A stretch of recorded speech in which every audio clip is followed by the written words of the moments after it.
Selamat sore Ibu dan teman-teman semua. Perkenalkan, nama saya Norlina Banoet, kelas 2B dari Poltekkes Kemenkes Kupang Prodi Sanitasi. Di sini saya akan menjelaskan tentang pelaporan dan pencegahan kejadian ikutan pasca imunisasi. Yang pertama, pengertian kejadian ikutan pasca imunisasi atau KIPI. Kejadian ikutan pasca imunisasi adalah salah satu reaksi tubuh pasien yang tidak diinginkan yang muncul setelah pemberian imunisasi.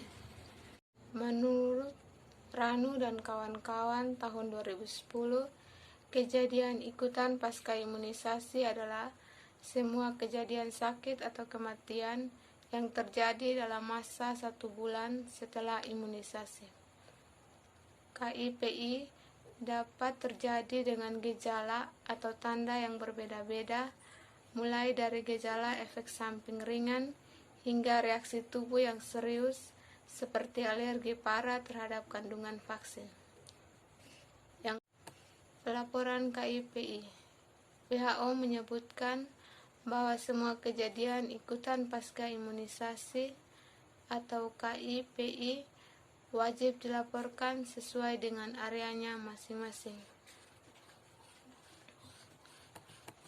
Berikut ini adalah hal-hal yang perlu diperhatikan pada pelaporan KIPI, antara lain: yang pertama, identitas terdiri dari nama, tanggal dan tahun lahir, umur, jenis kelamin, dan alamat yang lengkap.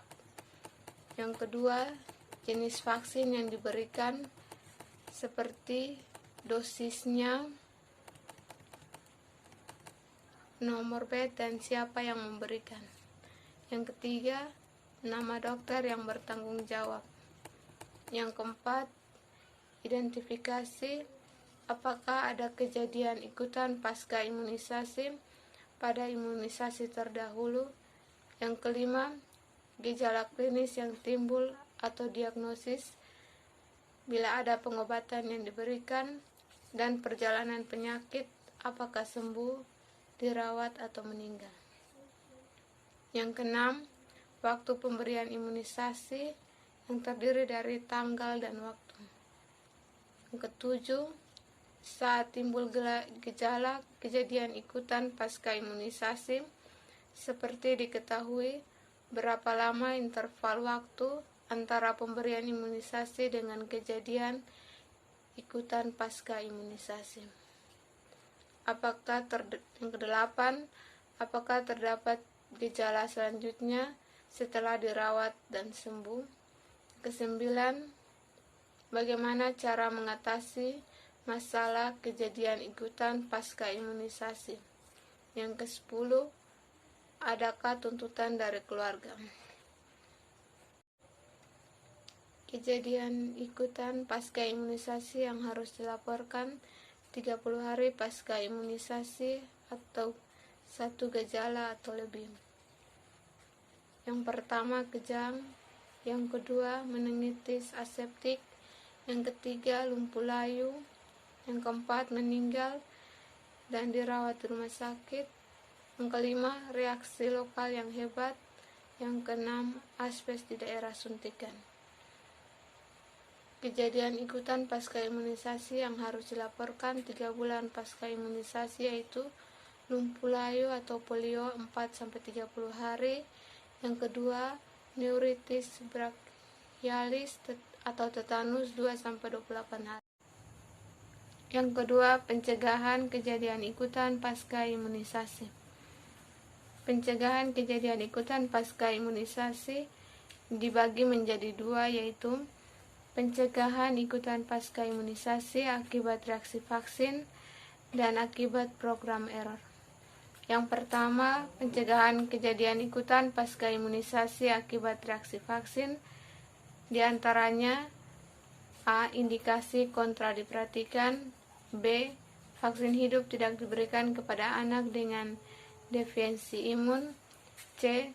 Orang tua diajarkan menangani reaksi vaksin yang ringan dan dianjurkan segera kembali apabila ada reaksi yang mencemaskan. D. Paracetamol dapat diberikan 4 kali sehari untuk mengurangi gejala demam dan rasa sakit. E. Mengenal dan dapat mengatasi reaksi anafilaksis. F. Lainnya disesuaikan dengan reaksi ringan atau berat yang terjadi dan harus dirujukan ke rumah sakit dengan fasilitas lengkap. Yang kedua, pencegahan kejadian imunisasi pasca imunisasi akibat program error. A. Gunakan alat suntik steril untuk setiap suntikan. B. Gunakan pelarut vaksin yang sudah disediakan oleh produsen vaksin. C. Vaksin yang sudah dilarutkan harus segera dibuang setelah acara imunisasi selesai. D. Dalam lemari pendingin tidak boleh ada obat lain selain vaksin. E. Pelatihan dan supervisi yang baik. Sekian dan terima kasih.